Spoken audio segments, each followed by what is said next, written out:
小故事屋。打喷嚏。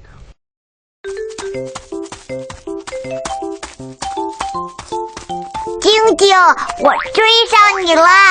我也追上你了！呵呵，小猪，快点呀！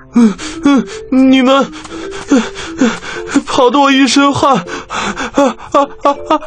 去！哎呀，小猪，你的口水都喷到我脸上了！去！哦，对不起。看，下雨了！啊，下雨了！我要回家了，再见！我也回家了。哦，别走呀，再玩会儿吧。我……哎，小猪，还是你好，留下来陪我玩。我也要回家了，晶晶再见。啊，唉，哼，不玩就不玩，我自己一个人也能玩。还有，雨越下越大了，我得找个地方躲一躲。躲哪儿好呢？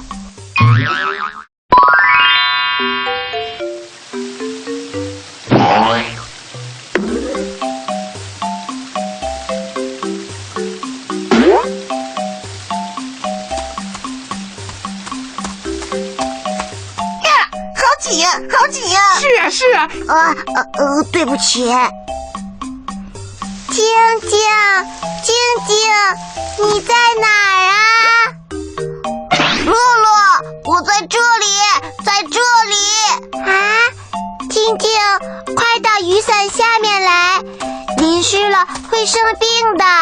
走，快跟我回家吧。不嘛，我还想再玩会儿。快走，跟我回家。啊，你想说什么？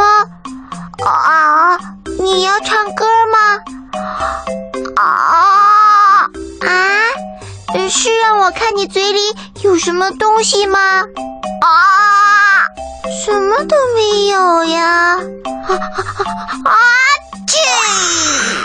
哎呦，喷我一身口水。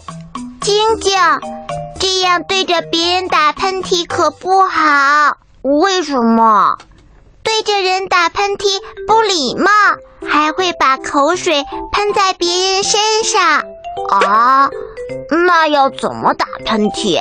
打喷嚏时用小手绢捂住嘴巴，这样就不会喷到别人了。哦，是吗？那你打一个我看看。喷嚏哪能说打就打？我们快回家吧。哦，好吧。这是哈嚏，看到了吧？我就是这样打喷嚏的。我知道了，我要向乐乐学习。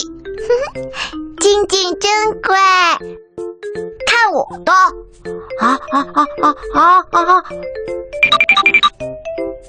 喷嚏没有了。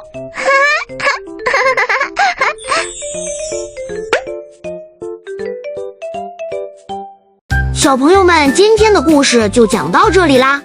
如果你喜欢红袋鼠的故事，可以请爸爸妈妈帮忙点一下右上角订阅小故事屋，这样就能第一时间听到新故事啦。